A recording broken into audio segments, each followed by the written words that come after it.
جس قوم کی بچیاں کشمیر میں روز روتی ہوں وہ جشن منائے گی سڑکوں پہ نکل کے۔ جن لوگوں کے بھائی برما میں کاٹ دیے جاتے ہوں وہ جشن منائیں گے۔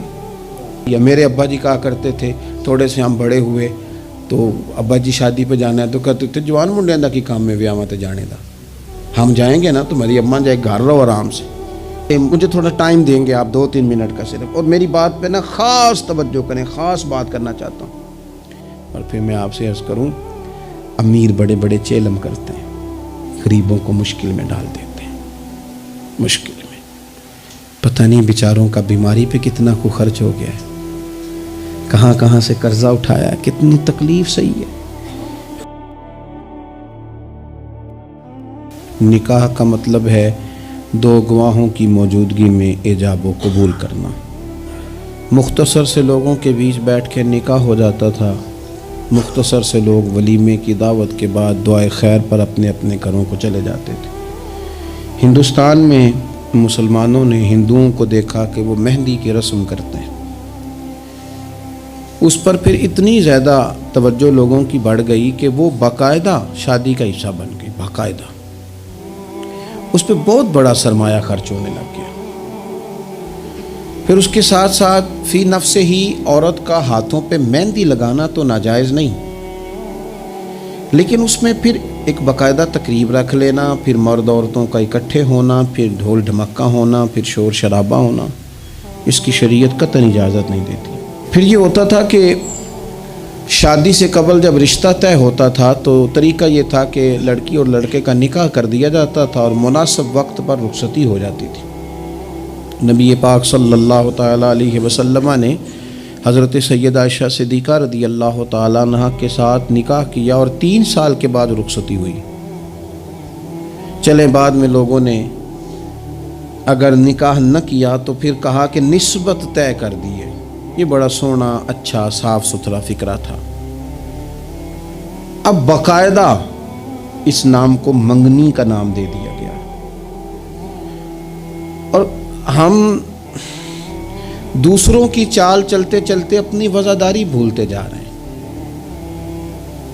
دیکھا دیکھی نا لوگوں کی، دیکھا دیکھی۔ میرج ہال کا تصور صرف اتنا تھا کہ اب آبادیوں میں جگہ موجود نہیں ہے تو باقاعدہ ایسے ہال بنا لیے جائیں جن میں نکاح آسانی سے ہو جائے، لیکن اب تو مہنگے سے مہنگا ہال، اس میں پھر سہولیات، پھر اس میں آسانیاں، پھر کھانے کی بھرمار اور مختلف ڈشیں، یہ سوائے اپنے اوپر بوجھ ڈالنے کے، امیر بوجھ ڈالتے ہیں، غریبوں کو پریشان کرتے ہیں، ان کے بچے دیکھا دیکھی اس چکر میں پڑ جاتے ہیں، حالات سنگینی کا رخ اختیار کر جاتے ہیں۔ منگنی باقاعدہ میرج ہال میں ہونے لگ گئی۔ اللہ تعالیٰ معاف فرمائے تو وہاں بھی مردوں عورتوں کا اختلاط ہے باقاعدہ۔ ابھی اس کا نکاح نہیں ہوا، وہ تو غیر محرم ہے، اس کو انگوٹھی دی جاتی ہے پہنانے کے لیے، اور لڑکا لڑکی کے ہاتھ میں انگوٹھی پہنا رہا ہے۔ ناراض نہ ہونا، حاجی صاحب بھی کھڑے ہوتے ہیں، نمازی صاحب بھی کھڑے ہوتے ہیں، وہ صاحب بھی کھڑے ہوتے ہیں جو مذہبی تقریبات میں آگے آگے دکھائی دیتے ہیں، لیکن یہاں دین ہی نہیں یاد آ رہا۔ کوئی شخص کلام کرنے کو تیار ہی نہیں ہے کہ میاں یہ تو حرام ہے، حرام ہے، اشد حرام ہے۔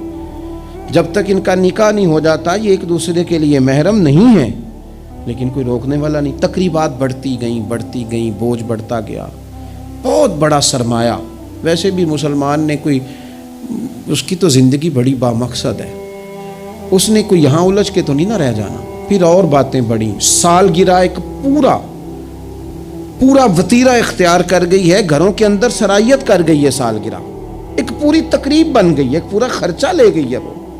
کیا مسلمان اتنے اپنے آپ کو فضول سمجھنے لگے ہیں معاذ اللہ کہ وہ فارغ ہیں جس کام میں جو مرضی ایک ماحول بناؤ، اور پھر چلتے چلتے طرح طرح کی تقریبات اور طرح طرح کے، یہ فلانا جشن بہاراں آ گیا ہے تو یہ اپریل فول آ گیا ہے تو یہ بیماری نیو ایئر نائٹ کی آ گئی۔ میں نے رات بھی کہا تھا،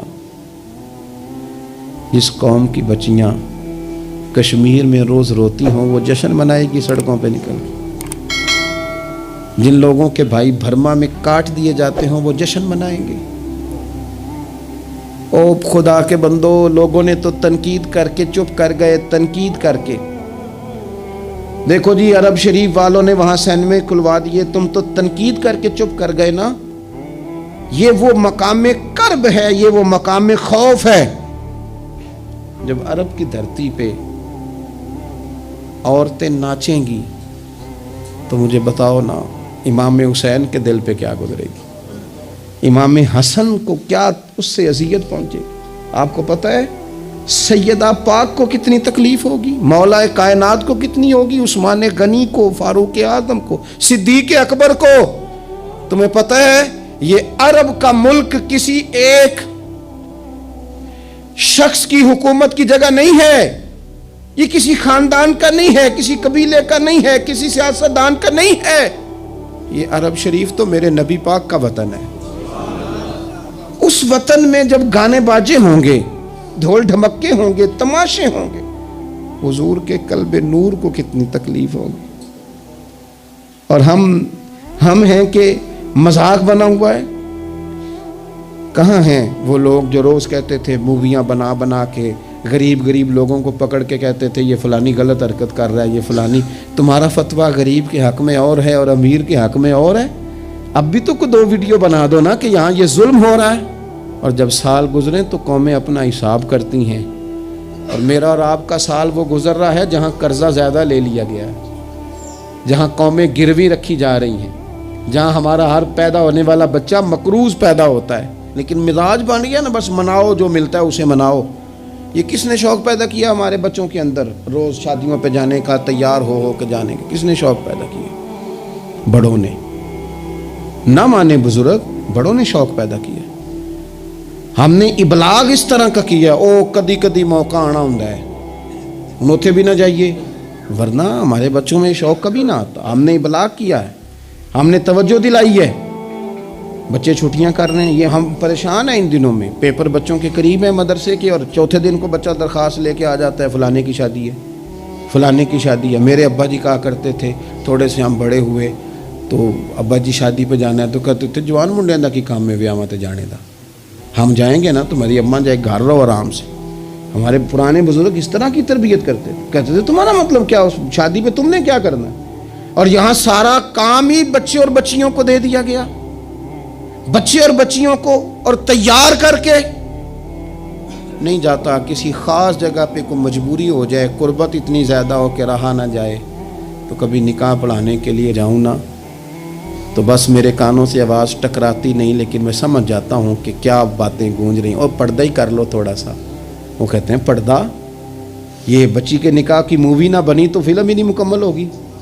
اس خوشی کے موقع پر بھی آپ یہ کہہ رہے ہیں کہ لو جی پردہ کرو اور دوپٹہ لو، تو اتنے پیسے دیے وہ بیوٹی پارلر والے کو، وہ کدھر جائیں گے؟ کون ہیں یہ لوگ سارے؟ میں اور آپ نہیں ہیں، ہم ہی تو ہیں یہ سارے. یہ کس پر تنقید کر کے ہم چپ کر گئے ہیں؟ ہم سارے خود ہیں، اور ہم سب مل ملا کے اس سوسائٹی کا حصہ بنتے جا رہے ہیں. اب تو بھائی وہ مہنگے میرج ہال کے اندر جب میرج ہال لیا جاتا ہے تو ایک سمت عورتیں، ایک سمت مرد، اور بیچ میں پردے کا بندوبست بھی نہیں کرایا جاتا، چونکہ یہ تو دکھیا نوس لوگ ہیں جو پردہ کراتے ہیں. وہ کہتے ہیں لو اتنی تیاری کی، کپڑے دکھانے کس کو ہیں؟ تم پردہ کرا رہے ہو. خدا سے ڈرے. مسلمان ان ابس کاموں کے لیے نہیں ہے. تو اونچے مقاصد کے لیے آیا. تو دیکھنا تیری تو بڑی عظمت ہے. کنتم خیر امۃ اخرجت للناس تأمرون بالمعروف وتنہون عن المنکر. تجھے تو بھیجا تھا کہ تو دنیا میں خیر عام کرے گا، برائی کا ہاتھ تھامے گا. تو کہاں الجھ کے رہ گیا؟ اپنی تقریبات پر تھوڑی توجہ دیں. ایک تو یہ خوشی کی تقریبات، پھر ایک غم کی تقریبات. میں نے اپنے کانوں سے سنا ہے کل 10ویں کا اعلان اکٹھا کرا دیا گیا، اور یہ ٹھیک کیا جاتا ہے ایک ہی دن میں دونوں اصال ثواب کی تقریبات ہو جائیں. اس کا اصل اصال ثواب ہے. اصال ثواب کیا ہے؟ اصال ثواب یہ ہے کہ آپ کو دعا کرنی ہے جانے والے کے لیے، کچھ قرآن مجید پڑھ کے، کچھ اذکار پڑھ کے، کچھ وظائف پڑھ کے اس کی روح کو ایصال کرنا ہے. اتنا مقصود ہے.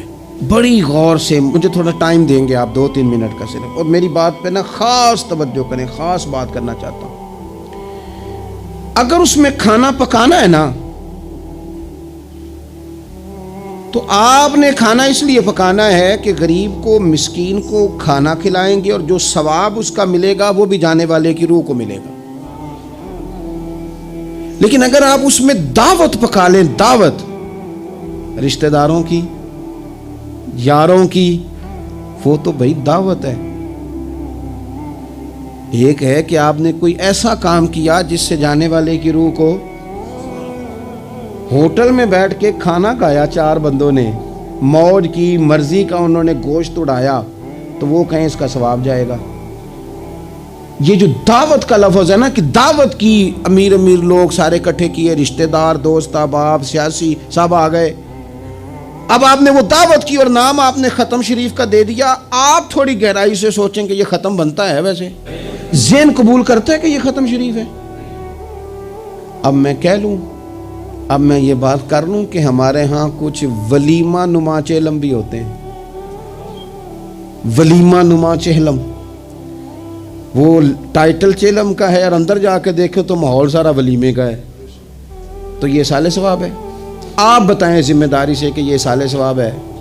آپ غرباء کی دعوت پکائیں گے، غریبوں مسکینوں کی، ان کی دعوتیں اعلیٰ حضرت بریلوی رحمت اللہ نے لکھا ہے جائز نہیں ہے دعوت کرنا اس طرح۔ ہاں آئے ہوں کھانا کھا جائیں، فی نفس ہی رشتہ داروں کو کھانا کھلانا، دعوت کھلانا ثواب ہے، لیکن ختم کو، چیلم کو، 10ویں کو دعوت بنا لینا یہ درست؟ ویسے ان کو دیں آپ، ثواب ہے۔ لیکن ہمارے ہاں تو مطلب عجیب سا ایک ماحول ختم شریف، یعنی کل 10ویں کا اکٹھا اعلان ہو گیا، میں موجود تھا، تو کہنے لگے ویکھو ہونے پیسے لگے جو بچانے۔ خدا کے بندو یوں تو نہ کرو۔ ایک ان کا والد چلا گیا، والدہ چلی گئی، کوئی عزیز چلا گیا، اور دوسرا یہ کہ آپ یہ بتائیں گھر سے روٹی نہیں ملتی، صرف ختم کی ملتی ہے۔ اتنی چھوٹی سوچ کون پیدا کرتا ہے؟ یہ تو ماحول میں ہی ایسی باتیں نہیں ہونی چاہیے۔ میں آپ کو کہہ رہا ہوں، میں مولوی صاحب ہو کے، مسجد کا خطیب ہو کے، حالانکہ چیلم پہ ڈیوٹی مولوی صاحب کی ہے، ان کو تو موقع ملنا ہے 10ویں کا بھی، چیلم کا بھی، کل کا بھی، لیکن مولوی کا بھی تو کول ہونا ہے نا، اسے بھی تو خیال کرنا چاہیے کہ جو چیزیں درست ہیں صرف اتنی درست ہیں، حد بندی سے باہر جائے تو چیز ٹھیک نہیں رہتی۔ اس لیے ان تقریبات کو بھی یقین کریں۔ کل شریف پہ ماحول دعوت کا نہ ہو، میں آپ کو ذمہ داری سے کہتا ہوں۔ کسی کا باپ فوت ہو جائے تو جتنی اچھی دعا وہ مانگ سکتا ہے، درد سے اتنی کوئی اور نہیں مانگ سکتا، لیکن وہ تو دعوت پکا رہا ہے نا، وہ تو دیگوں پہ ہے، وہ تو ٹینٹ کا سامان اکٹھا کر رہا ہے، وہ تو ترتیب لگا رہا ہے۔ اور میں ذمہ داری سے کہتا ہوں، کل سے پہلے 10ویں کے بعد، چیلم کے بعد بیٹوں کی لڑائی ہوتی ہے کہ خرچہ زیادہ ہے، تم حصہ نہیں پورا دے رہے، یہ سال ثواب ہے؟ تیرے ذمہ 25,000 ہے، تیرے ذمہ 30,000 ہے، یہ سال ثواب ہے؟ یہ غلط چیز ہے، کیونکہ آپ، ایک ماحول ہے دعوت کا، ایک ماحول ہے دعا کا، ان دونوں میں فرق ہے۔ جہاں دعا کا ماحول ہوگا نا، وہاں نہیں یہ ٹینٹوں کا چکر، روٹیوں کا چکر، یہ آنے جانے والوں کا چکر، میرج حال، وہاں نہیں، وہاں تو لوگ قرآن شریف پڑھیں گے، وہاں تو گھر والے بھی بیٹھ کے تسلی سے تسبیح کریں گے، اور پھر تسلی سے آنسوؤں سمیت رب کی بارگاہ میں دعا کریں گے۔ دعوت اور دعا کا ماحول ہی الگ الگ ہے۔ اس لیے جو ہماری تقریبات اصال ثواب کی ہیں، اور پھر میں آپ سے عرض کروں، امیر بڑے بڑے چیلم کرتے ہیں، غریبوں کو مشکل میں ڈال دیتے ہیں، مشکل میں، پتہ نہیں بیچاروں کا بیماری پہ کتنا کو خرچ ہو گیا ہے، کہاں کہاں سے قرضہ اٹھایا، کتنی تکلیف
دعوتیں نہ بنائیں کل 10ویں چیلم کو، دعوتیں یعنی مل بیٹھو، کپڑے نئے نکالو، پوری تیاری کرو اور جناب وہاں جاؤ اور جا کے کھانا کھاؤ اچھا سا خوبصورت سا، اور ساری توجہ ہی کھانے پہ، چونکہ وہ اس کو پتہ ہے کہ جس طرح شادی میں کھانا کم پڑ گیا تو عزت نہیں ہوگی، اس طرح اگر چیلم پہ کم پڑ گیا تو پھر بھی رسوائی ہوگی، تو جب کھانے پہ لگ جائیں گے تو دعا تو رہ گئی، جانے والے کا فائدہ نہ ہو سکا۔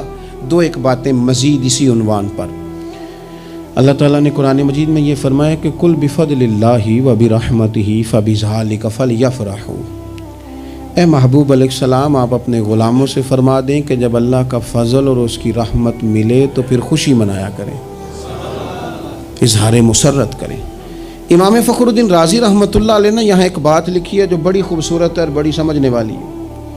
امام رازی رحمۃ اللہ علیہ فرماتے ہیں کہ یہ خوشی اس لیے نہیں منانی کہ انعام ملا ہے، خوشی اس لیے منانی ہے کہ رب کی طرف سے ملا ہے، خوشی اس لیے منانی ہے کہ محبوب نے دیا ہے، تو جب محبوب دے نا، وہ چند دن پہلے بڑا لطف آیا، بس ایک بات ہے بھولتی نہیں، سے ثبوت نہ منگو میتھوں نظر کرم قد ہوئی، اے میں جانا یا دل پر جانے غیر نہ جانے کوئی، یہ اس لیے خوشی منانی ہے کہ نظر کرم ہوئی ہے، اللہ نے نوازا ہے، تو اب جب اس لیے خوشی منانی ہے کہ اللہ نے دیا ہے تو پھر خوشی بھی وہی منانی ہے جس سے اللہ راضی ہو، اسی انداز میں رہنا ہے جس میں رب رسول راضی ہوں۔ تقریبات میں دو تین چیزوں کا خاص خیال، ایک تو خرچ حد سے زیادہ نہیں ہونا چاہیے، اعتدال کے ساتھ خرچ کریں، فضول خرچی سے بچیں۔